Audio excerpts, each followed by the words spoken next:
اكتشفت دولة في أوروبا هتحبها من غير ما تحس. دولة رخيصة جدا جدا وأهلها ناس طيبين جدا وبيساعدوا على قد ما يقدروا، بيدعموا السياحة بشكل غير طبيعي، بيحترموا المرور جدا، أشكال البيوت عندهم تشبه كل دول العالم. هتلاقي عندهم طراز هولندي على إيطالي على تركي وكمان أمريكي وإنجليزي وتقريبا كمان هتلاقي عربي. هتلاقي كل أشكال العمارة موجودة في الدولة دي. بيل كلينتون الرئيس الأمريكي السابق ليه معزة خاصة عندهم وعاملين له تمثال في قلب العاصمة، وأكبر الشوارع هناك بتحمل اسمه. علم أمريكا تقريبا هتلاقيه في كل الشوارع هناك. زرت هناك 4 مدن وبصراحة كانت كل مدينة أجمل من التانية. هتلاقي هناك جبال ولا جبال سويسرا. عرفتوها ولا لسه؟ لو عرفتها قبل ما أقول أنا اكتب لي في الكومنتات.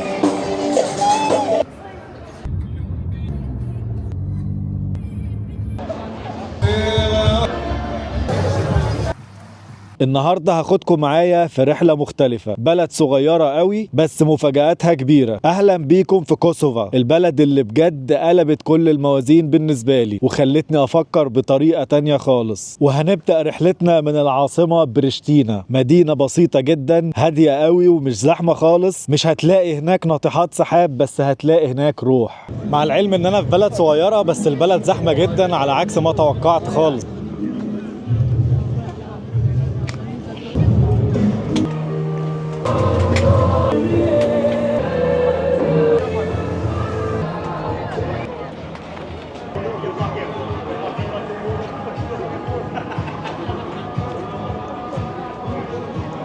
اللي مضايقني ان الاذان شغال والمزيكا شغاله عادي وما طفهاش. واول حاجه هناكلها بعد الستيك ده هنخش عند شعبان، وده اقدم واحد هنا بيبيع كباب تشيتشي اللي هو بتاعهم، حاجه مشهورين بيها. بس للاسف هي عندنا في سويسرا بتبقى مجمده وطعمها مش احسن حاجه، فهجربها هنا بقى اشوف هي فعلا هنا حلوه والعيب من هناك ولا لا.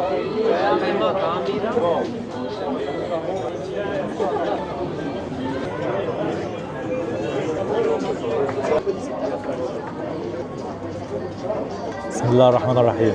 هي ريحتها بصراحة ايه الحلاوة دي يا جماعة؟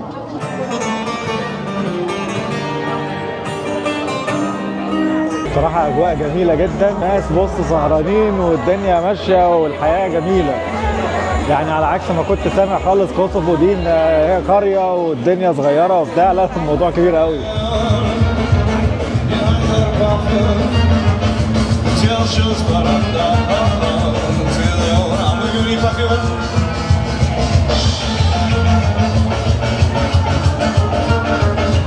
هنا بقى يا جماعة عند الفقرة اللي أنا بحبها،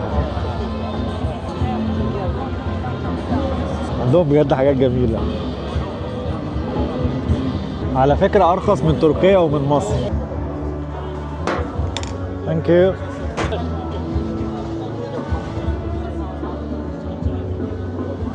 بريشتينا هي أكبر مدينة موجودة في كوسوفا، كافيهات ومطاعم، شباب كتير جدا ما شاء الله. ستايل الحياة كمان هناك بسيط قوي وناس هادية كده وجميلة. وانت ماشي في بريشتينا مستحيل تحس ان انت غريب عن البلد. الناس هناك بتبتسم بتساعد وكمان بيتكلموا انجليزي كويس. سواقين التاكسي هناك ناس طيبين جدا ولو فصلت معاهم بيوافقوا وبيرضوا بأي حاجة. بصراحة صفر استغلال، مع العلم انه عارف ان انا سايح. بصراحة ما كنتش مصدق ده، غير اني حجزت اوتيل 5 نجوم ب 30 يورو، وطبعا كان في ارخص من كده بكتير. بصراحة بريشتينا لا يمل منها، تتمشى في شوارعها هتتبسط، قاعد في الاوتيل هتتبسط. بجد انا اتبسطت جدا في بريشتينا. خلينا نكون متفقين ان المدينة دي لازم تزورها مش مرة واحدة، انت لازم تزورها كتير قوي لان بجد ناسها محترمين ويستاهلوا. ومن بريشتينا ركبت باص ب5 يورو بيروح على مدينة بريزرين.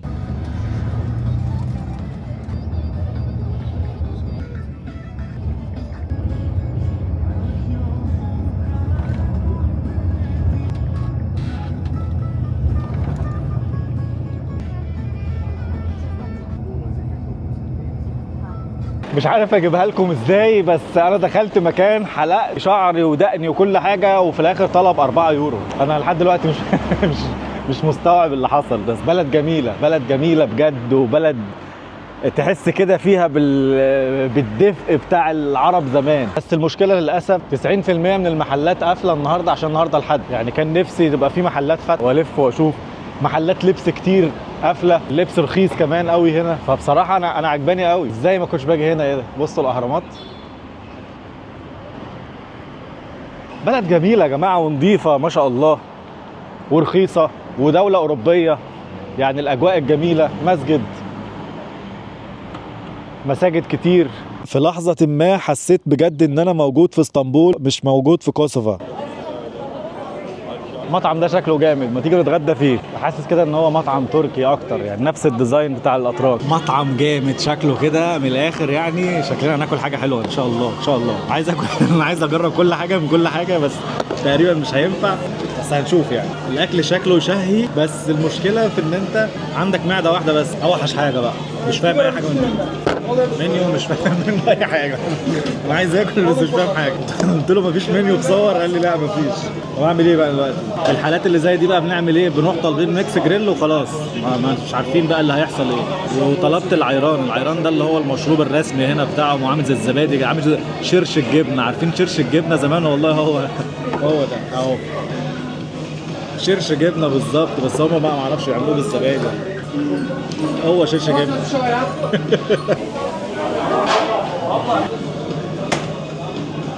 هو ممكن تبقى غلطه مني ان انا طلبت ده، بس ما اعرفش رايي في طعمه ايه. بس انا مش كده ما بحبش الحاجات دي، يعني تقريبا 90% من الحاجات دي انا ما بحبهاش. بس خلينا نجرب. يعني المفروض ميكس جريل كان يبقى فيه شيش مثلا، مفيش شيش. نجرب السجق بتاعهم. هو حلو، بس الاكل ده متسخن. الاكل ده معمول جاهز، بيسخنوا لك ويقولوا لك. اول مقلب ناخده.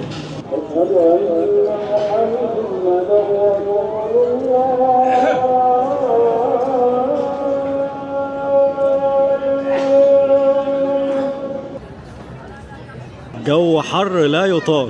واكلت في مطعم من شويه، المطعم اللي هناك ده وحش، ما حدش ياكل من عنده. يعني سبت 80% من الاكل ما اكلتوش. يعني ممكن انت تحب الاكل ده، بس انا بصراحه ما كنتش حابه قوي. قعدت في مكان وطلبت قهوه تركي وطلبت ترليتشه، اشطوطه يعني.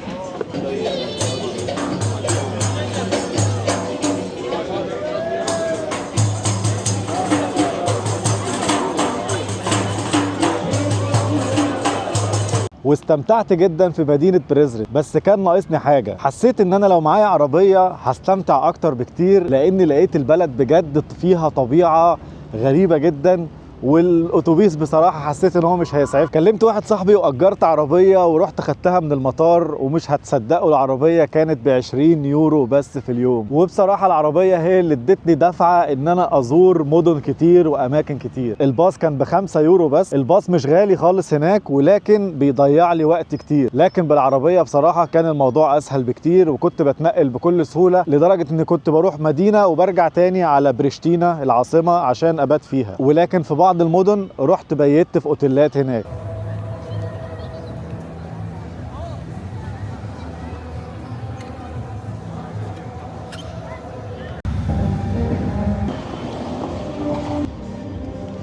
وقفت واحد وسألته ايه احلى مطعم هنا، قال لي في مطعم حلو جدا بس هو الاغلى هنا.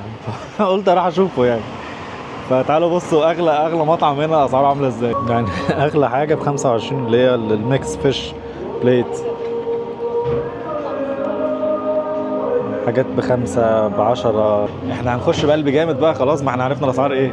خلينا نكون متفقين ان المطعم شيك جدا. انا مستخسر بصراحه الاسعار دي فيه يعني. انا عايز اقول لهم ارفعوا الاسعار شويه يا جماعه. وكاتبين الحاجه باللغتين، انجلش وكاتبينها بالالباني. البيتزا مارجريتا ب5 يورو. تخيل كده تروح تقعد في مطعم، تقعد وتاكل عشان 5 يورو. يعني انا لو اوريكم الديكور عامل ازاي، يعني انت صارف التكاليف دي كلها ازاي؟ يعني برضو ما احنا مش عارف. المشكله برضو ان انا مش عايز ادوس قوي، انا عايز اكل حاجات مأكولات بحريه، بس مش عايز ادوس قوي لان هنا ما عندهمش بحر برضو. يعني انت يعني طلبت حاجات في حدود 30 يورو. يعتبر هنا رقم كبير جدا. يعني 30 يورو ده انت ممكن تقعد في اوتيل ب 30 يورو. يعني في حفله في الاستاد مصدعيني، مش عارف بقى الصوت طالع هنا هيبوظ الدنيا ولا لا. خلينا نشوف. شوربه السي فود الجميله يا جماعه نزلت، شوربه سي فود ايطاليه. نفس الطعم بتاع ايطاليا بالظبط.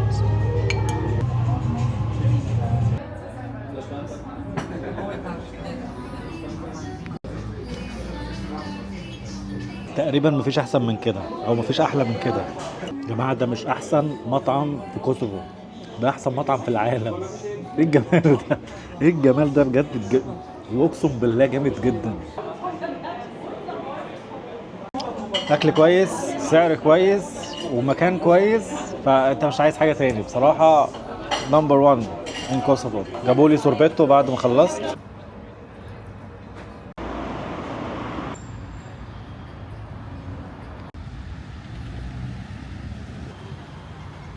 واول مكان هنطلع عليه بالعربيه وهي بيا، محافظه جميله جدا كلها طبيعه كانك بجد موجود في سويسرا.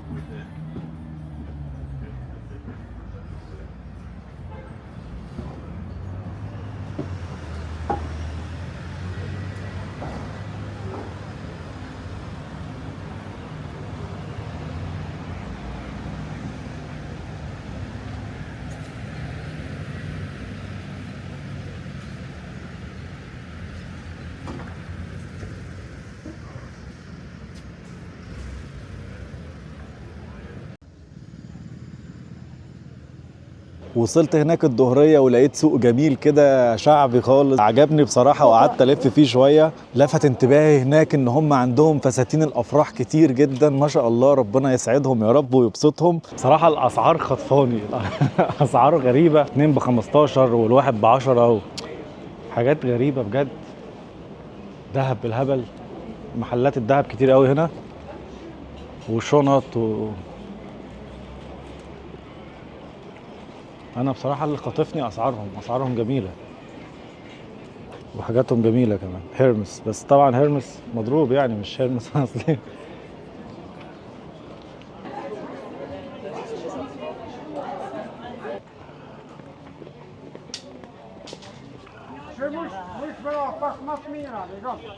السوق هادي خالص يا جماعه، السوق ينيم بصراحه، يعني مش مثلا زي سوق بالاروف سيتشيليا هيصه وبتاع.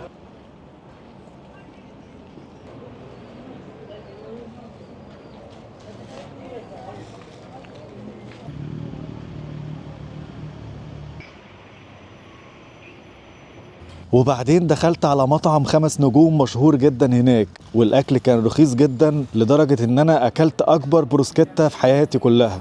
ومش هتصدقوا سعرها كان كام؟ كانت ب4 يورو بس. متخيلين الطبق ده كله ب4 يورو؟ واوام الوقت جري وقلت يلا بقى اطلع على الاوتيل اخد دش كده وافرفش وبعد كده نشوف هنعمل ايه.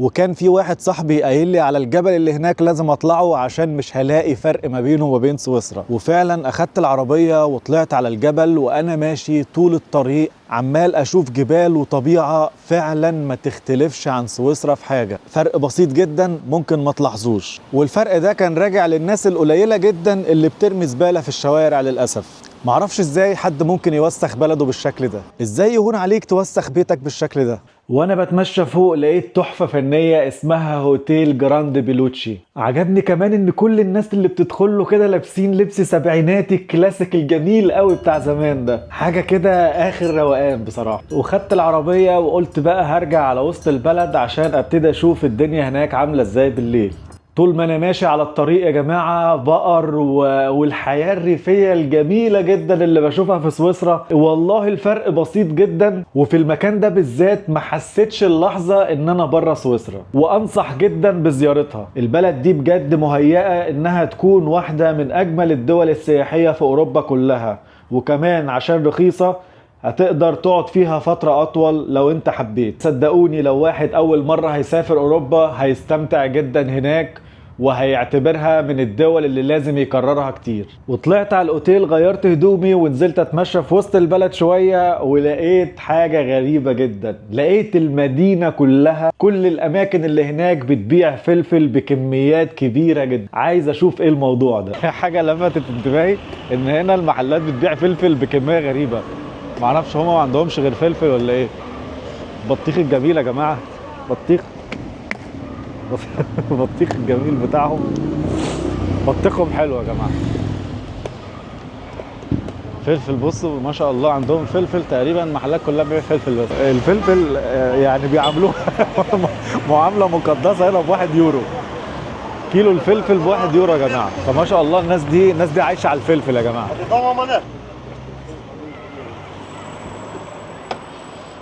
الشهد جميل ما شاء الله، ريحته جميله. ده محل بيبيع مخللات، بس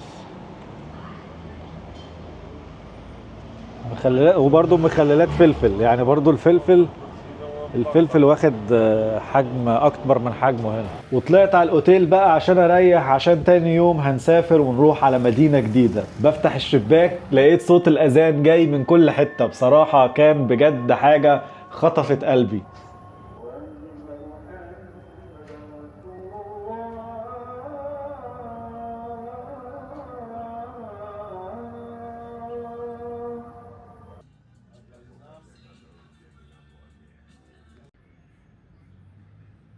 صحيت تاني يوم، فطرت واخدت قهوتي وطلعت على جاكوفا، وهي المدينة الأخيرة اللي هنزورها ونرجع تاني على العاصمة بريشتينا. أنا النهاردة هقابل واحد كان معايا في الشغل زمان، هو راجل كبير في السن وطلع على المعاش، فلما عرف ان انا هنا كلمني وقال لي تعالى. فانا متحمس جدا ان انا هروح، هيبقى معايا حد بقى من البلد، ابقى ماشي مش قلقان من اي حاجه، هو فاهم كل حاجه، فاهم الطرق ماشيه ازاي، فاهم الناس ماشيه ازاي. بصراحه لحد دلوقتي انا كل الناس اللي انا قابلتها كانت ناس محترمه جدا، ما فيش حد استغلني، ما فيش حد حاول يزود عليا فلوس. بصراحه يعني الناس محترمين جدا، والاغرب ان هم محترمين جدا في السير، في المرور. الناس بتتبع الاشارات وماشيه، 30 يمشي 30، 50 يمشي 50. بصراحه ما كنتش مصدق، والله ما كنت مصدق ان ده ممكن يحصل هنا. فشابوه للناس الطيبين دي، وبلد جميله، وبلد بجد يعني ارخص من كده مش هتلاقي. اهلا بيكم في جاكوفا. اول ما وصلت جاكوفا طلعنا على مكان جميل قوي كده، اتغدينا، والمكان ده بالمناسبة فيه بانوراما على المدينة كلها من فوق. وبعدين نزلنا على المدينة القديمة وتمشينا في الاسواق بتاعتها، ولقيت حاجة جميلة جدا، ان الحاجات اللي كانت بتتباع عندنا في الثمانينات والسبعينات والتسعينات ما زالت موجودة هناك عندهم ولسه بيبيعوها. محتفظين بتراثهم جدا، ومحتفظين بعاداتهم وتقاليدهم. يا فاكرين زمان ايام السبوع عندنا كانوا بيستخدموا الحاجات دي، بس تقريبا دي هنا بيستخدموها الافراح، ولا بتهيألي برضه سبوع. ولو ما تعرفش جاكوفا بقى، دي اكتر بلد اتدمرت خالص، حرقوا بيوتهم وكانت مجازر ومات فيها 10,000 مدني.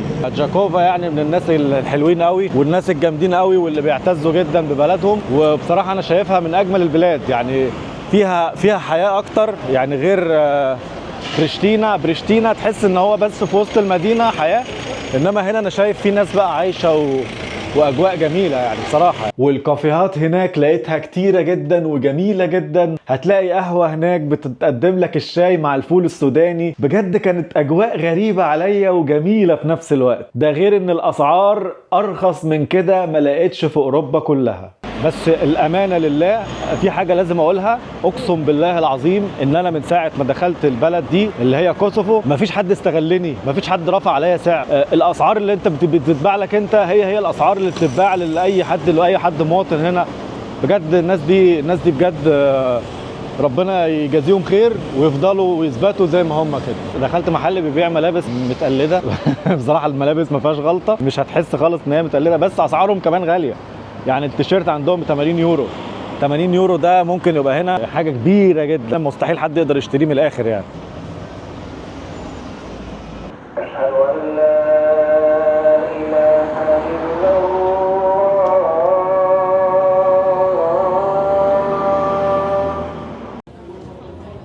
البلد هنا بيعيش فيها 95% مسلمين، والباقيين بقى ايه متقسمين ما بين السجاينر اللي هم الغجر والمسيحيين، وده ما كانش كلامي انا، ده كلام واحد صاحبي مسيحي هو اللي قال لي الكلام ده النهارده. وبعد ما خلصت في جاكوفا خدت بعضي وركبت العربيه وقلت يلا بينا على بريشتينا. حجزت اوتيل ب 30 يورو بس. الاوتيل كان جميل جدا وبصراحه كان سعر مناسب جدا، واول ما دخلت الغرفه بجد اتفاجئت من الفيو، كان جميل جدا. نزلت على طول على حمام السباحه وقعدت شويه ودخلت الساونا وقضيت بجد جوه الاوتيل وقت جميل جدا.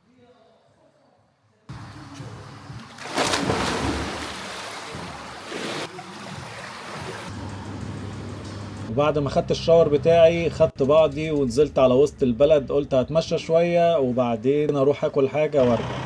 حلال فود، حلال فود بقى ده في واحد وراه قالب ريحة الشارع. انا عايز اروح اشوف بقى الراجل ده بيعمل اكل ايه. اسمه مصاري، يعني مصاري ده انا شفته في كذا مكان. مصاري طلع بيعمل همبرجر. همبرجر ايه؟ انا هاجي ناكل همبرجر؟ احنا عايزين ناكل الاكلات الشعبية بتاعتهم الجميلة. ده برضه حلو بس ما المشكلة ما عندكش قاعدة. لا يا جماعة، انا راح اكل عند شعبان. شعبان بصراحه كان فنان. انا حابب كمان اجرب الفلفل. كان في حد كاتب لي في الكومنتات ده صغير، ده كله ب 7 يورو.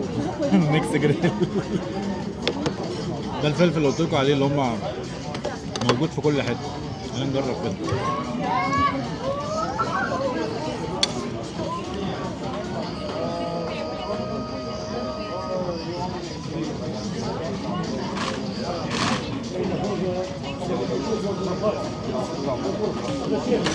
عاملينه بطعم غريب. عارفين البوظه؟ البوظه اللي هي بتتشرب المسكره، اللي هي بتبقى عامله زي الخميره دي، نفس الطعم. ايه ده؟ ولا ده حمضان؟ ايه يا عم شعبان. وبعد ما اكلت الاكل الجميل روحت ونمت، وصحيت تاني يوم الصبح فطرت ونزلت اتمشى في بريشتينا مرة تانية.